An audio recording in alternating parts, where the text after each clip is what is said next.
guys, it's me again, Janice, and welcome back again to my channel. So for today's video guys, tuturuan ko kayo kung paano ba natin gawing dalawa yung mga apps sa cellphone natin. So limit lang siya guys kasi hindi lahat ng apps kasi is pwede natin gawing dalawa. So makikita naman natin dyan guys kung ano yung mga pwede natin gawing dalawa yung apps. So isa na dyan yung Facebook, yung Messenger, ayan. So para hindi na kayo mag-log out tuwing kunwari guys, may iba pa kayong account, 'di ba minsan kailangan pa natin mag-log out. So ngayon, sa pamamaraan na to is hindi na natin kailangan mag-log out kasi meron pa tayong isang apps.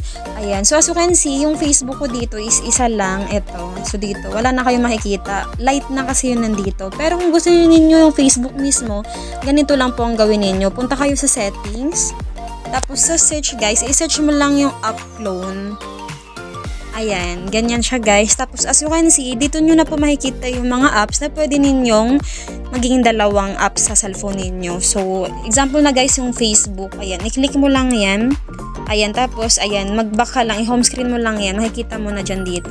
So, as you can see, may Facebook dito. Ayan, hanapin natin yung isa. So, ito na siya guys. Ito yung isa.